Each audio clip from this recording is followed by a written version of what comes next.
विद्यार्थी मित्रांनो, सप्रेम नमस्कार. ज्ञानवंदन एज्युकेटर यूट्यूब चॅनलमध्ये सर्वप्रथम आपणा सर्वांचे स्वागत करतो.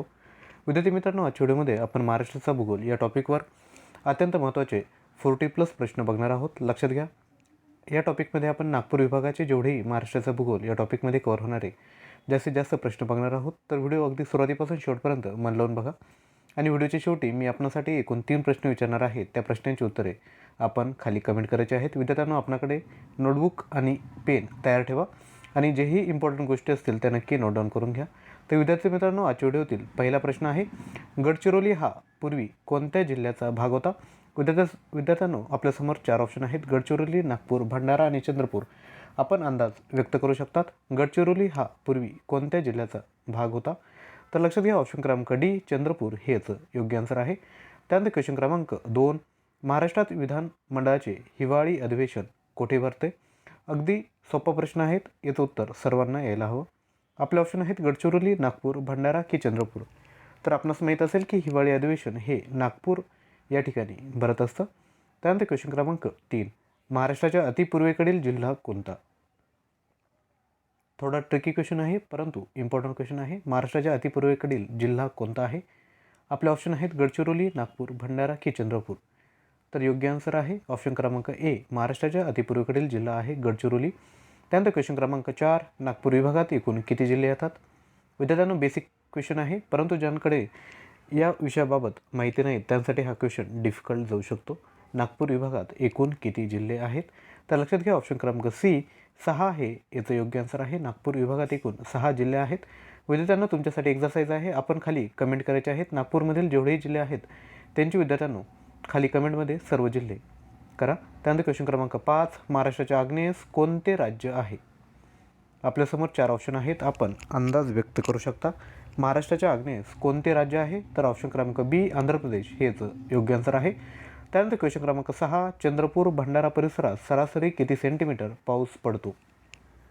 आपल्यासमोर 4 ऑप्शन आहेत, आपण अंदाज व्यक्त करा आणि नक्की नोटबुकमध्ये नोट डाऊन करून घ्या. चंद्रपूर भंडारा परिसरात सरासरी किती सेंटीमीटर पाऊस पडतो? तर ऑप्शन क्रमांक ए 150 सेंटीमीटर हेच योग्य आन्सर आहे. त्यानंतर क्वेश्चन क्रमांक 7, नागपूर विभागाच्या पूर्व भागात कशा स्वरूपाचा पाऊस पडतो? आपले ऑप्शन आहेत कमी, मध्यम, जास्त की खूप जास्त. तर विद्यार्थ्यांना ऑप्शन क्रमांक सी, नागपूर विभागाच्या पूर्व भागात जास्त स्वरूपाचा पाऊस पडतो. म्हणजे आपण नागपूरचे जर सेक्शन केले की पूर्व, उत्तर, दक्षिण, पश्चिम, तर या सर्वांना कन्सिडर केलं तर पूर्व भागात जास्त स्वरूपाचा पाऊस पडतो हे आपणास बघायला भेटतं. त्यानंतर क्वेश्चन क्रमांक 8, नागपूरहून मुंबईत जाताना कोणता घाट लागतो? आपल्यासमोर 4 ऑप्शन आहेत, आंबोली घाट, कसारा घाट, त्यानंतर ऑप्शन क्रमांक सी कुंभारली घाट की ऑप्शन डी चंदन घाट.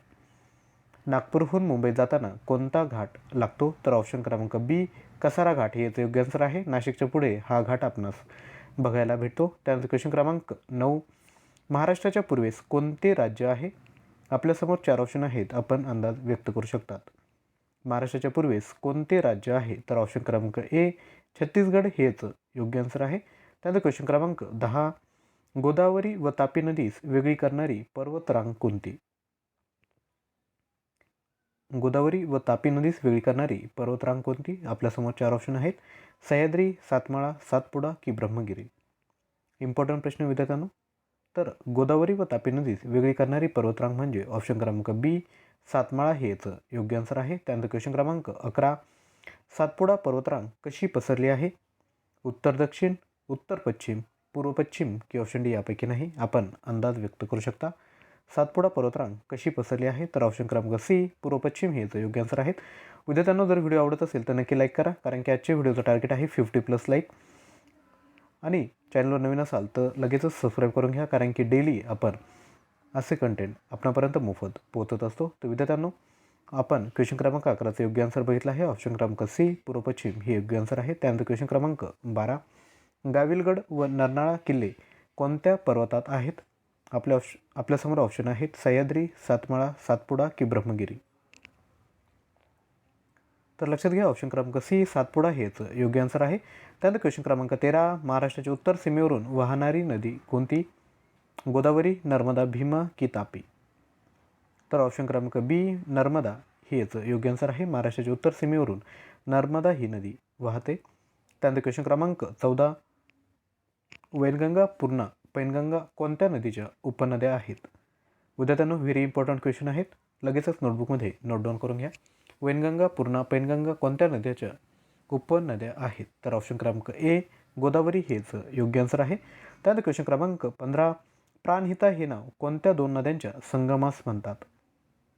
गोदावरी नर्मदा, वर्धा व वैनगंगा, भीमा व तापी की ऑप्शन डी तापी व नर्मदा? प्राणहिता हे नाव कोणत्या दोन नद्यांच्या संगमास म्हणतात? तर ऑप्शन क्रमांक बी वर्धा व वैनगंगा हेच योग्य आन्सर आहे. त्यानंतर क्वेश्चन क्रमांक 16, उद्योगविरहित जिल्हा खालीलपैकी कोणता आहे? म्हणजे ज्या जिल्ह्यात उद्योग नाहीत असा कोणता जिल्हा आहेत किंवा कमी उद्योग आहेत? ऑप्शन क्रमांक ए गडचिरोली, बी नागपूर, सी भंडारा की ऑप्शन डी चंद्रपूर? आपण अंदाज व्यक्त करू शकतात. तर लक्षात घ्या, ज्या जिल्ह्यात कमी उद्योग बघायला भेटतात असा जिल्हा कोणत्या विद्यार्थ्यांनो? तर ऑप्शन क्रमांक ए गडचिरोली हेच योग्य आन्सर आहे. त्यानंतर क्वेश्चन क्रमांक 17, गडचिरोली जिल्ह्याच्या व छत्तीसगडच्या सीमेवरून वाहणारी नदी कोणती? गडचिरोली जिल्ह्याच्या व छत्तीसगडच्या सीमेवरून वाहणारी नदी कोणती? आपले ऑप्शन आहेत ए गोदावरी, बी नर्मदा, सी प्राणहिता की ऑप्शन डी भीमा? तर लक्षात घ्या, ऑप्शन क्रमांक सी प्राणहिता हेच योग्य आन्सर आहे. त्यानंतर क्वेश्चन क्रमांक 18, सावली हे रेशमी कापडाच्या उत्पादनाशी संबंधित असलेले ठिकाण कोणत्या जिल्ह्यात आहे? सावली हे रेशमी कापडाच्या उत्पन्नाशी संबंधित असलेले ठिकाण कोणत्या जिल्ह्यात आहेत? आपल्यासमोर ऑप्शन आहेत गडचिरोली, नागपूर, भंडारा की चंद्रपूर? विद्यार्थ्यांनो तर लक्षात घ्या, ऑप्शन क्रमांक डी चंद्रपूर हेच योग्य आन्सर आहे. त्यानंतर क्वेश्चन क्रमांक 19, महाराष्ट्रातील कोणत्या भागात संत्र्यांचे पीक मोठ्या प्रमाणात येते? विद्यार्थ्यांनो एकदम सोपा प्रश्न आहेत. आपले ऑप्शन आहेत गडचिरोली, बी नागपूर, सी भंडारा की ऑप्शन डी चंद्रपूर? तर लक्षात घ्या, नागपूर या भागात संत्र्यांचे पीक मोठ्या प्रमाणात बघावयास भेटते. त्यानंतर क्वेश्चन क्रमांक 20, फळे हवाबंद करण्याचा उद्योग कोणत्या जिल्ह्यात चालतो? आपले ऑप्शन आहेत ए गडचिरोली, बी नागपूर, सी भंडारा की ऑप्शन डी चंद्रपूर? तर लक्षात घ्या, ऑप्शन क्रमांक बी नागपूर हे याचं योग्य आन्सर आहे. फळे हवाबंद करण्याचा उद्योग नागपूर ह्या जिल्ह्यात चालतो. त्यानंतर क्वेश्चन क्रमांक 21, महाराष्ट्रात दगडी कोळशाचे उत्पादन मुख्यत्वे कोणत्या भागात मिळते? आपले ऑप्शन आहेत पूर्व विदर्भ, मराठवाडा, कोकण विभाग की अमरावती विभाग? महाराष्ट्रात दगडी कोळशाचे उत्पादन मुख्यत्वे कोणत्या भागात मिळते? तर ऑप्शन क्रमांक ए पूर्व विदर्भ हेच योग्य आन्सर आहे. त्यानंतर क्वेश्चन क्रमांक 22, राष्ट्रीय महामार्ग क्रमांक 7 व 6 कोणत्या जिल्ह्यात एकत्र येतात? आपले ऑप्शन आहेत गडचिरोली, नागपूर, भंडारा की चंद्रपूर? तर ऑप्शन क्रमांक बी नागपूर या ठिकाणी राष्ट्रीय महामार्ग क्रमांक 7 व 6 एकत्र येतात. त्यानंतर क्वेश्चन क्रमांक 23, पवनार आश्रम कोणत्या जिल्ह्यात आहे?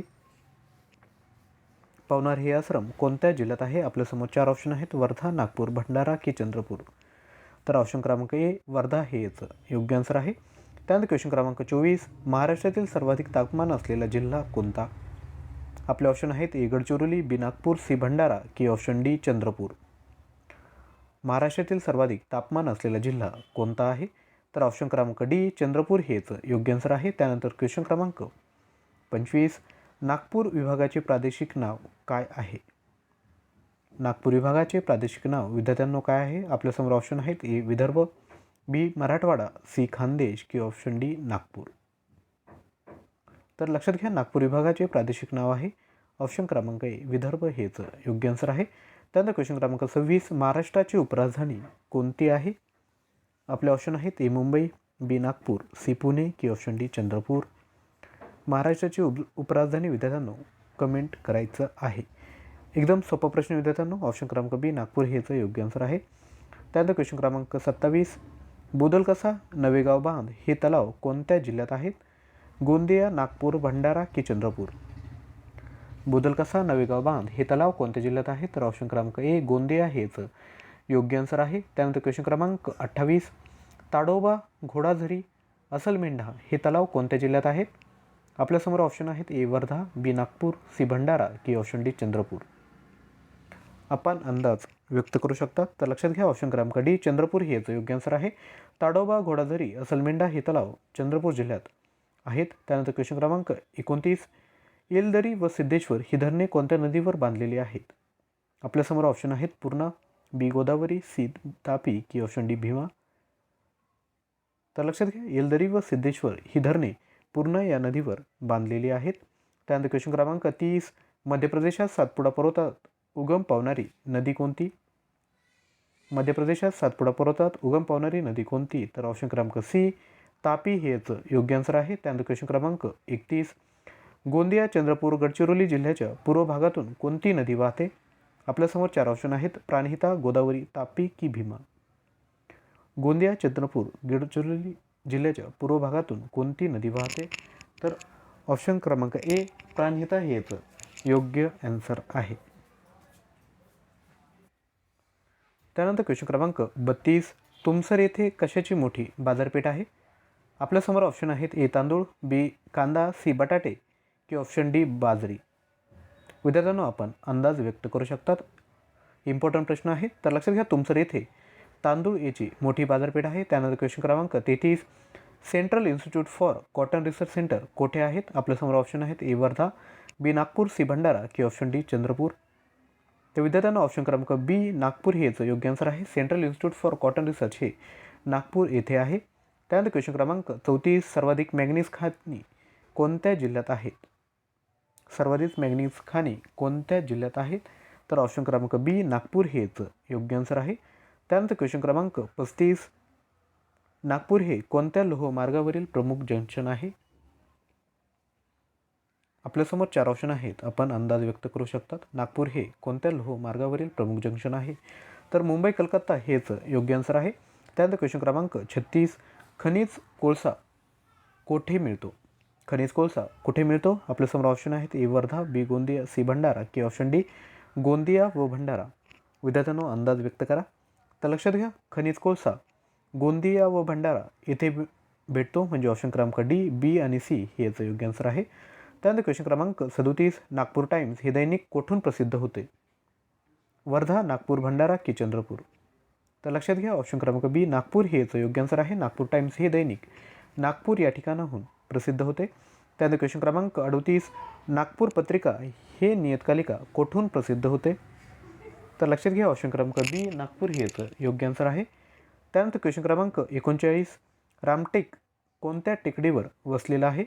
रामगिरी पर्वत, सातपुडा पर्वत, सह्याद्री पर्वत की ऑप्शन डी यापैकी नाही? तर लक्षात घ्या, रामटेक हे रामगिरी पर्वतावर वसलेला आहे. त्यानंतर क्वेश्चन क्रमांक 40, कालिदासाने मेघदूत काव्य कोठे लिहिले? आपले ऑप्शन आहेत. वर्धा, नागपूर, भंडारा की ऑप्शन डी रामटेक? कालिदासने मेघदूत काव्य कोठे लिहिलेलं आहे? तर लक्षात घ्या, ऑप्शन क्रमांक डी रामटेक हे याचं योग्य आन्सर आहे. त्यानंतर क्वेश्चन क्रमांक 41, ब्राह्मणकालीन शिल्पकलेचा नमुना असलेली राम, लक्ष्मण, सीता यांची मंदिरे कोठे आहेत? आपले ऑप्शन आहेत. वर्धा, नागपूर, सी भंडारा की ऑप्शन डी रामटेक? तर लक्षात घ्या, ब्राह्मणकालीन शिल्पकलेचा नमुना असलेली राम, लक्ष्मण, सीता यांची मंदिरे रामटेक या ठिकाणी आहेत. त्यानंतर क्वेश्चन क्रमांक 42, विकर पॉवर संस्था कुठे आहे? आपले ऑप्शन आहेत. वर्धा, नागपूर, भंडारा की ऑप्शन डी आर्वी? विकर पॉवर संस्था कुठे आहे? तर लक्षात घ्या, ऑप्शन क्रमांक डी आर्वी हेच योग्य आन्सर आहे. त्यानंतर विद्यार्थ्यांनो, आज आपण टोटल 42 प्रश्न बघितलेले आहेत. 40+ प्रश्न 10 मिनिटात आपण सर्व प्रश्न कव्हर करण्याचा व्यवस्थित प्रयत्न केला आहे. विद्यार्थ्यांनो, तर लक्षात घ्या, तुम्ही जर व्हिडिओ मन लावून बघितला असेल, जर नोट्स काढले असेल, तर लक्षात घ्या, नक्की तुम्हाला हेल्प होईल. तर विद्यार्थ्यांनो, तुमच्यासाठी प्रश्न आहेत. पहिला प्रश्न, सर्वाधिक मॅंगनीज खाणी कोणत्या जिल्ह्यात आहेत? विद्यार्थ्यांनो, याचा आन्सर कमेंट करायचा आहे. त्यानंतर क्वेश्चन क्रमांक 2, तुमसर येथे कशाची मोठी बाजारपेठ आहे? विद्यार्थ्यांनो, याचाही आन्सर कमेंट करा. त्यानंतर क्वेश्चन क्रमांक 3, राष्ट्रीय महामार्ग क्रमांक 7 व 6 कोणत्या जिल्ह्यात एकत्र येतात? तर विद्यार्थ्यांनो, काय करायचं आहे, तुम्हाला आन्सर येत आहेत, पण काही विद्यार्थी काय करतात की कमेंट करायची काय गरज? तर लक्षात घ्या, एक्झामचं जेव्हा तुम्ही एक्झामला बसतात त्यावेळेस वातावरण एकदम डिफिकल्ट असतं. त्यावेळेस काय असतं की जेव्हा आपण व्यवस्थित एफर्ट्स करून ज्या गोष्टी लक्षात ठेवतो त्या गोष्टी अधिकच्या चांगल्या लक्षात राहण्यास मदत होते. जर तुम्ही आता कमेंट केलं, भलेही चुकलं तरी चालेल, परंतु चुकीतून तुम्ही नक्कीच शिकतात. दुसऱ्यांची कमेंट बघून तुम्ही नक्कीच शिकतात. त्यावेळी हे प्रश्न तुम्ही कधीच विसरणार नाहीत. त्यामुळे ही एक्झरसाईज नक्की करत चला. तर या तिन्ही प्रश्नांची विद्यार्थ्यांनो खाली कमेंट करा. ज्यांना प्रश्नाचं उत्तर माहीत नाही ते इतरांच्या कमेंट नक्की बघू शकतात.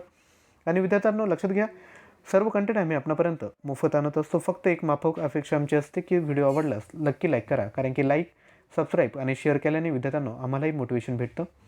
त्यामुळे विद्यार्थ्यांनो, चॅनलला नक्की लाईक करा. आजची व्हिडिओचा टार्गेट आहे 50+ लाईक. तर विद्यार्थ्यांनो, नवीन व्हिडिओमध्ये लवकरच भेटूयात. तोपर्यंत थँक्यू.